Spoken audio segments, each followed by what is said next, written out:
What's up YouTube, Charismatic Enigma Orange 1 here. First of all, I want to say happy holidays and I hope that you guys have a happy new year.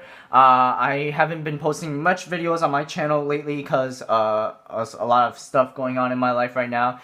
But this is a Yu-Gi-Oh! PSA video and I hope that you guys get informed about what's going to happen in the next upcoming format once Breaker of Shadows or BOSH is released. So this is basically an informative video that I want to tell you guys or teach you guys about the competitive scene in Yu-Gi-Oh! So a lot of people already know that BOSH is going to be one of the best sets that's going to release one of the most broken cards of all the game. We're going to have Cyber Infinity, we're going to have Nephabish, we're going to have Solemn Notice, we're going to have all that crazy bullshit, we're going to have PePe as a huge power creep deck, we're going to have Kozmos as a power creep deck, we're going to have Monarchs, all that good stuff, you know what I'm saying? But like in the meantime, you know, a lot of people like me, for example, I'm not one of the best players, I'm not one of the worst players, I'm somewhere in between, but like, I'm very observative, so like, I really do enjoy playing the game, but I'm not that good or great at it.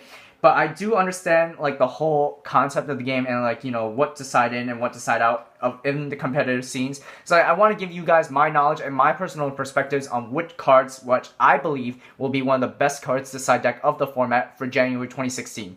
So yeah, let's begin on with some of the cards that I believe would be good. So yeah, first off, one of the cards are Thunder King Ryo. Thunder King Ryo is a 1900 beat stick, which allows you to basically prevent your opponent from ever searching. So like if you summon Thunder King and your opponent can't get over this card by means of any other things like Regeki or stuff like that, they basically lose because you can negate, I believe, because if they can't make their first turn Joker, normal summon Joker and then search, they can't do that. However, this card does have one weakness, is that it cannot stop the pendulum summon. But this is a Italian one, so I do not own it in English at the moment. But like, I believe that it says you can only negate one summon, and like in the ruling that they stated that Thunder King Ryo cannot stop a pendulum summon or something like that. But yeah, Thunder King Ryo I still believe is one of the best power cards of a side deck card, because the fact that it prevents your opponents from adding, it especially works against PePe, which is very, very good. So Thunder King, really, really good card. Another card which I feel like will come back soon is Ghost Ogre and Snow Rabbit. I know Ghost Ogre and Snow Rabbit right now is like a $50 card, but Ghost Ogre and Snow Rabbit, once BOSH comes out with the Perform Pow, Gill Turtle, and the Monkey Board, you can activate this card from your hand when they activate their effects to destroy their cards in their Pendulum Zone, and basically you wipe out their scale. Ghost Ogre will serve a relevance, in my opinion. A lot of people may disagree on me on that, but like Ghost Ogre, in my opinion, may serve a very, very good relevance in the format. I may play this in my sideboard, I don't know yet, so yeah. Maxi. Maxi is another one of those cards which I actually said in one of my previous videos where Maxi is going to be the card of the format. I am correct about that. Because Maxi, and against many decks right now up in the format, they spam a lot, so they special summon as much as you can. As much as they can. Maxi really does help out in hindering your opponent from going crazy at times. A lot of people are starting to main deck this card now because like just like it did in the Burning Abyss era, they main deck Maxi so that way their opponents would hinder their plays, so that way your opponent can go off, so that way you can go off and then wipe them off all out. So Maxi really, really is going to be a good card of the format. Flying Sea. Flying Sea, in my opinion, is going to be a pretty decent card against the OCG with their PePes and stuff like that, because Flying Sea basically stops your opponent from pendulum summoning, from XYZ summoning. So basically if you drop the Flying Sea against your opponent, they can't XYZ. So that means no Telemias play, no Magic Spectre Paladin, the Draco Slayer, whatever the fuck its name is, no XYZ summoning for you. So Flying Sea will come back once again, in my opinion. XYZ Encore. This card, in my opinion, is going to be it's one of those sleeper cards at the moment, but XYZ Encore very, very much helps out against your Telemias play, because your opponent would activate the Telemias during their draw phase. If you would happen to activate this card, you can activate this, return the Telemias back to their extra deck, re-summon back the 3 monsters that they used to summon the Telemias, and their levels are reduced to 3. You have to keep in mind that this card cannot be your opponent cannot respond to this card's activation. XYZ Encore very, very much helps out against your opponent trying to go off the Telemias play. So XYZ Encore definitely deserves a spot in the sideboard, in my opinion. Magical Springs, another card. This card was actually introduced in the Card Guys tournament by in their Battle of the Champions by Corey McDuffie, who actually got second place at that. Congratulations to him. But he introduced this card as draw a number of cards equal to the number of face-up spell and trap cards your opponent controls, then discard a number of cards equal to the number of face-up spell and trap cards your opponent controls. So, you control. I apologize. Misread that. Yeah, Corey McDuffie actually made this card, and along with the community, hyped up, because this card allows you to get instant draw power. It's the same thing like Max C, but in the form of your opponent having multiple spell and trap cards on their side of the field, and especially when you're playing PePe in the mirror match, this card basically supplements your graveyard for damage jugglers, your trick clowns or whatnot. So Magical Springs is a very, very good card. Very, very good card in my opinion. So I would consider playing this if I was playing PePe. However, I might not be playing it PePe, so I don't know yet. This card's debatable in my sideboard. Mind Crush, another one of the best cards of the sideboard for the next format. What can I say? PePe, Kozmo, they add a lot. Mind Crush basically gets rid of their cards in their hand. You get knowledge about what's in their hand. Mind Crush, very, very good card. Mistake and Mistaken Arrest. These cards are somewhat the same thing like Thunder King, except they're continuous spells and traps. And a majority of all PePe players do not play back row removal, so no Twin Twisters, no MSTs, and from what I've seen, they don't play many Twin Twisters or MSTs. So this card, it's a weaker Mistake, but it basically gives you a turn.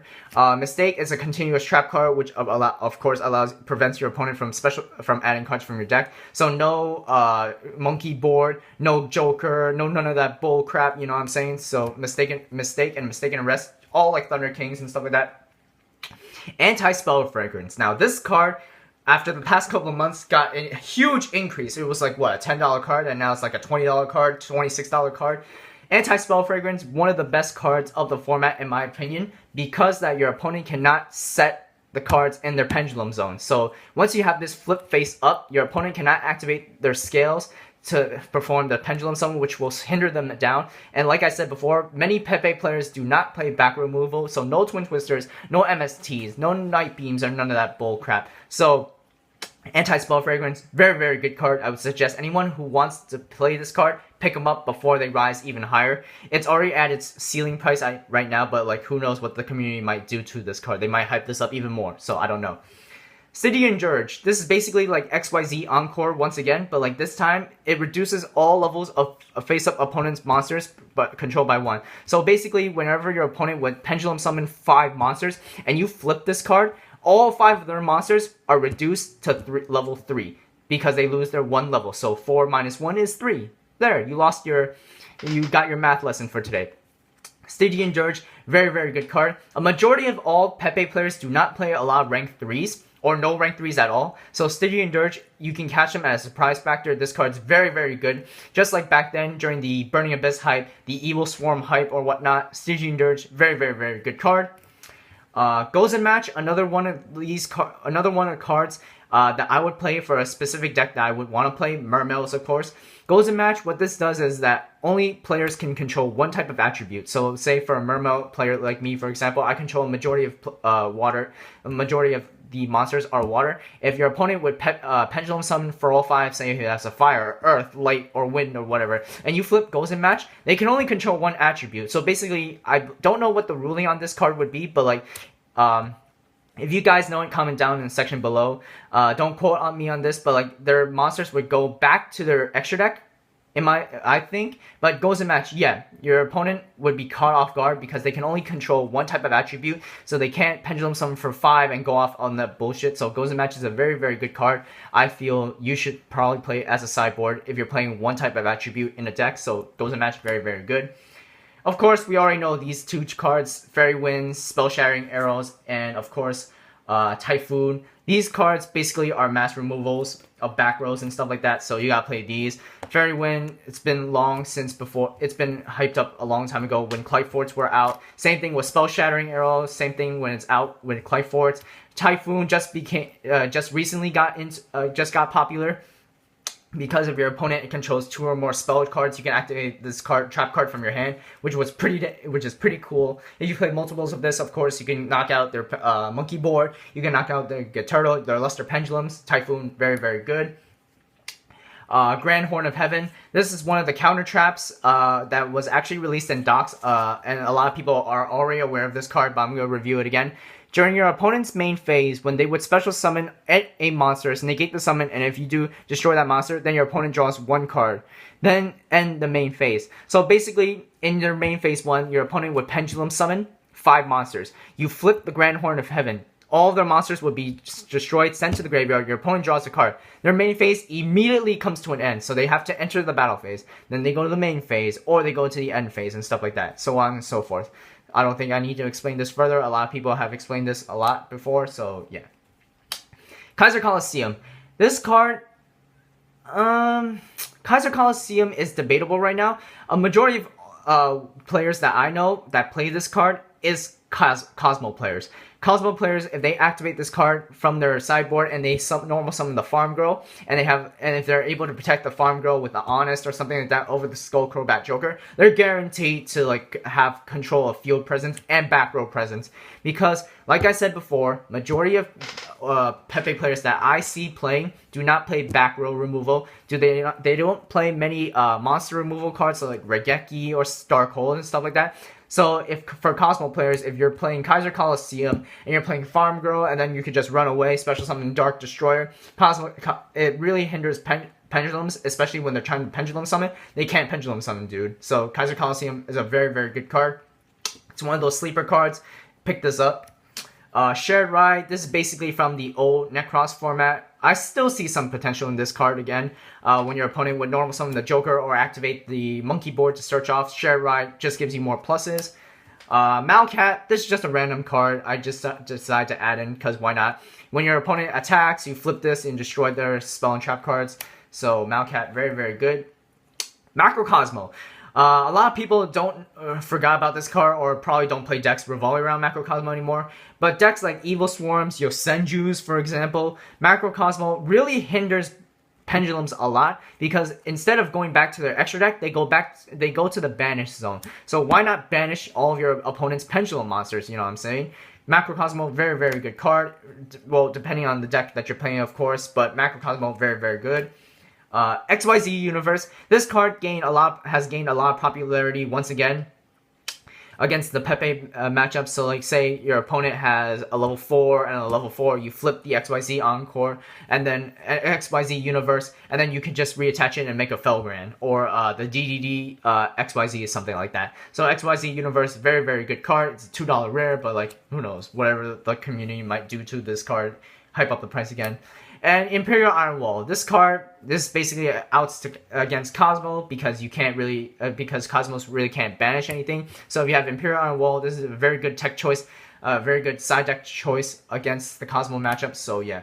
So anyways, YouTube, I hope that you guys got an insight about what cards are there available for you guys to sideboard against the upcoming format. I know for me, I probably won't be excited to be playing against PePes and stuff like that. But hopefully, with this type of sideboard with the sideboard cards that I introduced you guys, hope that you guys can get an insight to this. I know a lot of budget players are like, you know, they can't keep up because like some of the cards are expensive, like this card for example, because this card only has 1 print.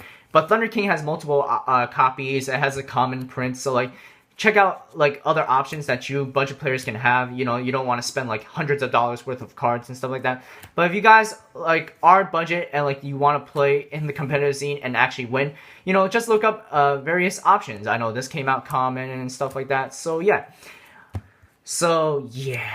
Anyways, YouTube, I hope that you guys have a happy holidays and a happy new year. Hope that you guys learned something from this video, and hope that in the upcoming format, you do well. So yeah, anyways, that's it.